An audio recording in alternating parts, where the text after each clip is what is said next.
Alors, on se retrouve pour un débrief de ce match entre la République démocratique du Congo et la Jamaïque. Victoire de la RDC, 1-0 dans les prolongations et surtout une qualification historique pour la Coupe du Monde.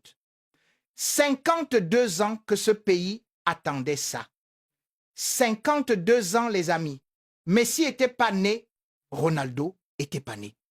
Et pour replacer les choses, la dernière fois que la RDC était en Coupe du Monde, Marseille n'avait pas encore de titre européen. Ça vous donne une idée. Donc profitez de ce moment parce qu'il est immense. Maintenant, parlons du match lui-même. Et là, je vais être honnête avec vous parce que c'est ma façon de faire. Le contenu sur le terrain, c'était pas bon. C'était vraiment pas bon. Beaucoup de pertes de balles, beaucoup de hors-jeu, un rythme très bas. Les deux équipes qui se regardaient en chien de faïence.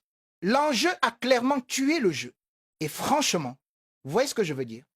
Quand ça fait plus d'un demi-siècle que ton pays attend la Coupe du Monde, jouer un match pareil avec cette pression dans les épaules, c'est pas simple.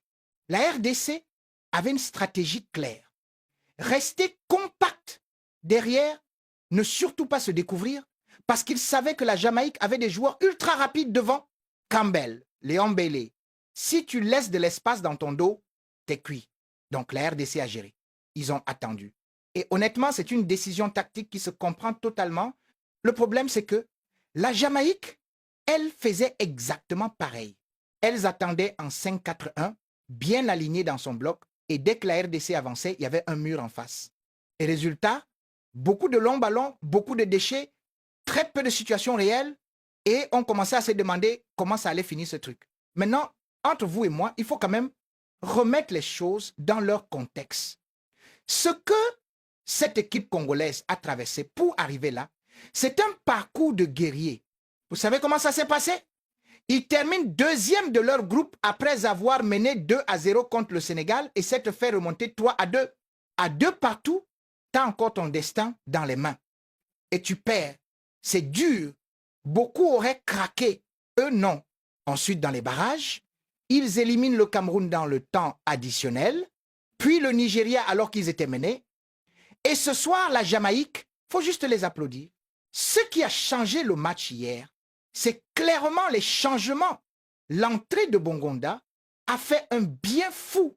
Il prenait la balle, il provoquait, il repiquait dans l'axe, il ramenait du danger, il était vivant. Bref, l'entrée de Sipenga aussi, lui, il n'arrêtait pas de dribbler, d'aller au duel, de créer de l'incertitude dans la défense jamaïcaine. Et c'est sur un corner dans le temps additionnel des prolongations que ça fait une reprise de la cuisse. Ça passe au deuxième poteau et c'est le but qui qualifie la RDC. But extraordinaire dans les circonstances. T'évites les pénaltys, t'évites le stress de la séance. Statut pour ce joueur, franchement, des joueurs à saluer. Moutua Sami a été excellent selon moi. Pressing constant. Récupérations importantes, disponibles offensivement, des retours défensifs. Il a tout donné jusqu'à finir sur les rotules avec des crampes. Gros match de sa part. Chancel Mbemba très solide derrière.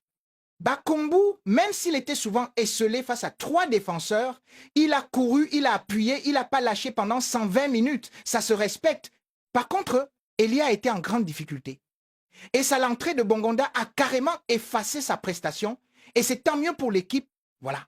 C'est tout ce que j'ai à dire sur ce match. Le contenu, secondaire. La qualification, historique. Tout ce qui compte, c'est que la RDC va en Coupe du Monde 52 ans plus tard. Et maintenant, ce qu'il faut, c'est arriver là-bas en ayant envie de jouer au football, pas juste de défendre. Portugal, Colombie, Ouzbékistan dans le groupe, c'est costaud, mais il y a clairement un coup à jouer. Faudra y aller avec les crocs. Je suis vraiment très content pour eux. Et vous, j'espère que vous avez kiffé ce moment aussi, parce que c'est exactement pour ça qu'on aime ce sport. Lâchez votre avis en commentaire. Dites-moi si vous pensez que la RDC peut créer la surprise en phase de groupe. Je réponds à tout le monde comme toujours. Et pour ceux qui regardent cette vidéo jusqu'au bout, mettez un mot en commentaire. Je saurai que vous avez tenu la distance. Prenez soin de vous. À très vite.